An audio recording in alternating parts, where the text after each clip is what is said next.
Reservation bill तो एक बहाना था। एक्चुअली में असली सरकार का मकसद था डिलिमिटेशन बिल को पास करवाना। और राजनीति के चाणक्य ने इसके पीछे इतना दिमाग लगा रखा था कि देश को इतने टुकड़ों में बांटते वो अपने राजनीतिक हित के चक्कर में कि बीजेपी हमेशा के लिए अमर हो जाती। मुझे बस 1 मिनट देना, मैं आपको पूरे डिटेल में इस पूरे वीडियो को समझाता।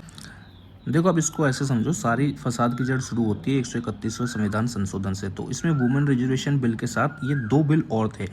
अब अपोज कांग्रेस और अन्य पार्टियों ने इसका तो फेवर कर रखा था, बट वो इस चीज़ के बिल्कुल खिलाफ थे, जिसकी वजह से उन्होंने ओवरऑल इस बिल को कोलैप्स करवा दिया।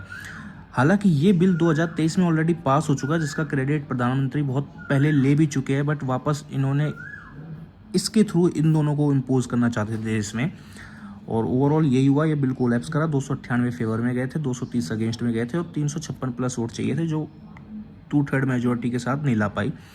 इसमें आर्टिकल 81 लगता है, जो लोकसभा की सीटों के बारे में बात करता है, राज्यों के शेयर और जनसंख्या आधार इसको बताता है। और लोकसभा का रूल 66 लगता है, जो वोटिंग पैटर्न कौन सा जाएगा उसके बारे में डिसाइड करता है। और इंटरडिपेंडेंट बिल्स और उसके प्राइमरी बिल्स और इसके ऊपर बात करता है, वो थोड़ा सा अलग मसला है, वो मैं आपको डिटेल में भी नहीं दूंगा।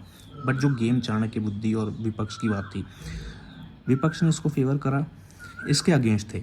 अब इसके अगेंस्ट में जाने की बात यह है कि डिलिमिटेशन करके सरकार और लोकसभा की सीटें वो इंक्रीज करना चाहती है 543 से 800 प्लस, जबकि 543 हमने 1971 के सेंसस के बाद फ्रीज कर दी थी, क्योंकि नॉर्थ इंडिया में पॉपुलेशन बहुत तेज बढ़ रही थी। और बात थी इंदिरा गांधी के टाइम पे भी इस चीज़ को बोला जा रहा था कि भाई आपको भारत में पॉपुलेशन कंट्रोल करना है। तो साउथ इंडिया को ये डर था कि यार हम तो पॉपुलेशन कंट्रोल कर रहे हैं, हम तो इतना अच्छा काम कर रहे हैं, तो हमें तो भाई लोकसभा में घाटा होगा। तो इसलिए उनको सेफ फील कराने के लिए अपन ने एक फ्रीज लगा दिया था 1971 के कास्ट सेंसस के बेस पे हमने यहाँ पे फ्रीज कर दी थी।